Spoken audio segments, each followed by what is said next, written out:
Há quem diga que o cristianismo é uma religião europeia e que só se estabeleceu no continente africano e no continente americano devido às invasões dos colonizadores europeus que impuseram a religião à força. E, embora isso seja verdade em relação ao continente americano, não dá para dizer o mesmo em relação ao continente africano, porque o cristianismo está presente ali, e de diferentes formas, desde o primeiro século. Eu não sei se você já parou para observar, na proximidade que existe entre o norte do continente africano e a antiga região da Judéia, onde se desenvolveu o cristianismo. Então, não, o cristianismo não é uma religião europeia, mesmo que não existisse a ideia de Europa, se ela existisse, né, não seria na região que hoje nós conhecemos como Europa, é onde hoje nós conhecemos como o Oriente Médio. E existe uma proximidade muito grande entre essas regiões.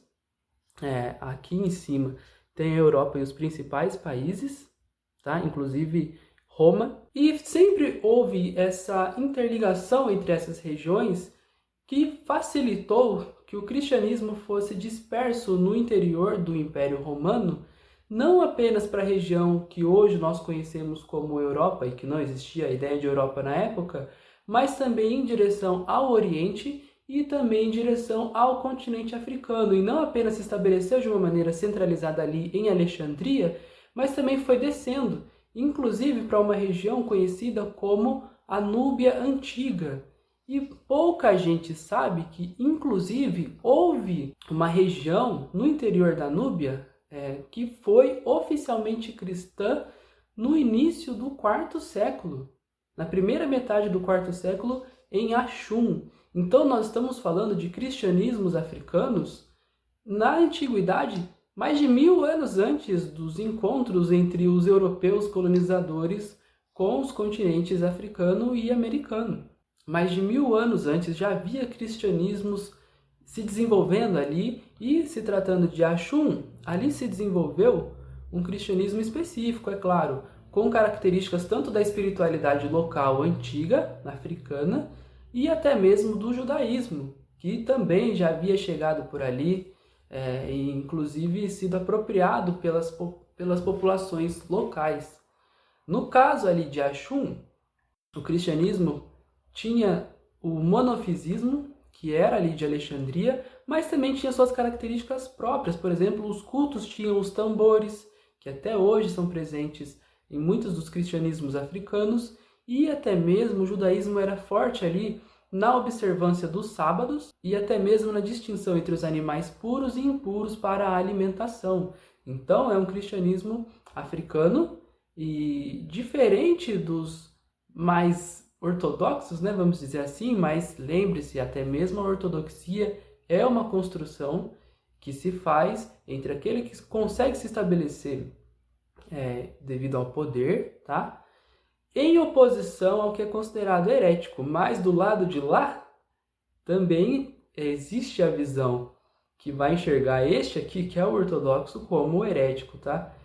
Mas enfim, estamos então falando de cristianismos africanos muito tempo antes de colonização.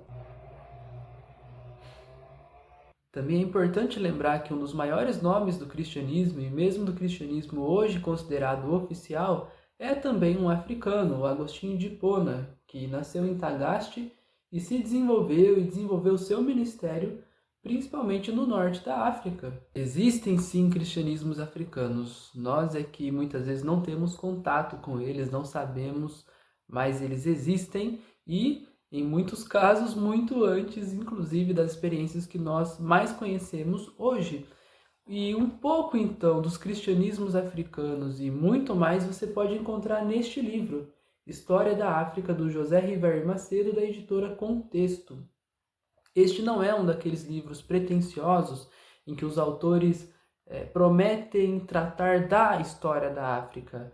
Isso é impossível, porque o continente africano ele é imenso, ele é gigantesco e é o primeiro continente habitado por populações humanas.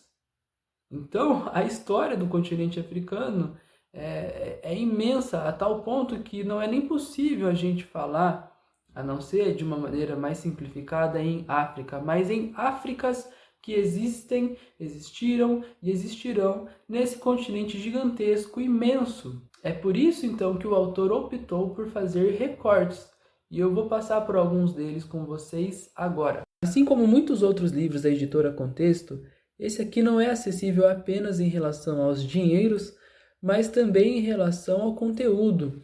A compreensão é facilitada pela escrita do autor, que é pensada também para um público mais geral.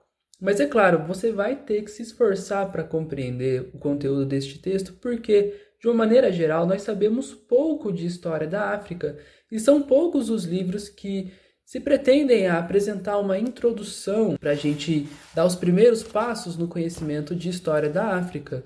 E esse é um caso, e como eu disse, o autor ele vai optar por recortes. Então ele começa por uma pré-história africana.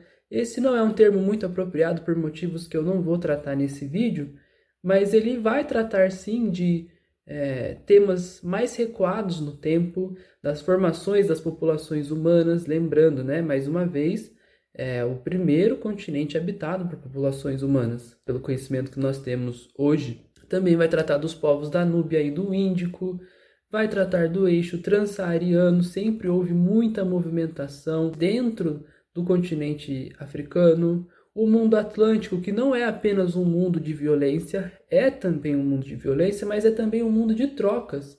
Trocas entre diferentes povos, e os atores africanos têm que ser também considerados dessa forma, como atores, não apenas na forma passiva, mas também ativa. Também tem um capítulo que vai tratar do tráfico de escravizados, a condição colonial, lembrando que partes do continente africano são colonizadas desde o século XV, inclusive pelos portugueses. No século XIX, é importante lembrar que o continente inteiro foi partilhado e invadido por potências europeias.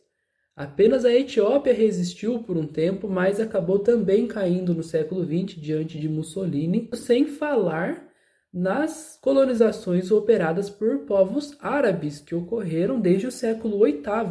Tá? Então, talvez você já tenha se perguntado por que em algumas partes da África, do continente africano, existem populações que falam português, como nós, existem populações que falam francês. São marcas desse tempo, e o autor também vai tratar da descolonização, das independências que ocorreram principalmente com muita força no século XX, tá bom? E ao final de cada capítulo, o autor ainda vai apresentar indicações de leitura, tem aqui bibliografia para você poder aprofundar mais. E, inclusive, aqui tem um pouquinho também sobre o autor, que como a maioria dos autores que escrevem para a editora Contexto é também um professor universitário. E no final do livro tem uma seção inteira dedicada a materiais que estão disponíveis na internet. Então aqui tem sites, tem documentários, tem filmes africanos, tem revistas para você poder também se aprofundar mais em determinados temas de história da África. Então, acima de tudo, esse livro é uma grande introdução. Não existem muitos livros deste no Brasil, por isso que esse aqui se torna ainda mais importante. Não para que você saiba, mais uma vez, toda a história da África, o que é impossível, mas que você tenha caminhos para se aprofundar no conhecimento desse continente tão maravilhoso e ainda pouco conhecido por nós. Só uma curiosidade antes de encerrar o vídeo. Nos meus tempos de graduação na Unifal, eu até cogitei um tema de TCC que fosse de história da África e mais especificamente em cristianismos africanos. Então eu enviei um e-mail para este professor, o José Rivair Macedo, e ele não apenas então é um grande especialista em história da África, ele também é um grande especialista em história da Idade Média, mas também ele me respondeu muito rapidamente, de uma maneira muito educada, atendendo ali a minha solicitação, indicando novos materiais, mais um motivo para eu indicar então esse livro. E assim, não é um livro que vai aprofundar no tema dos cristianismos africanos, você vai ter que procurar outros materiais para se aprofundar nisso, mas você vai poder aprender muito sobre a história da África, especialmente porque nós sabemos pouco de história da África, então tem muita coisa para você descobrir, para te fazer repensar suas certezas, suas convicções. estudando mais de história da África. É isso, quis fazer um vídeo um pouco mais curto mesmo. Comenta aí se você prefere vídeos assim ou aqueles vídeos mais longos que tem aqui também no canal. E até a próxima!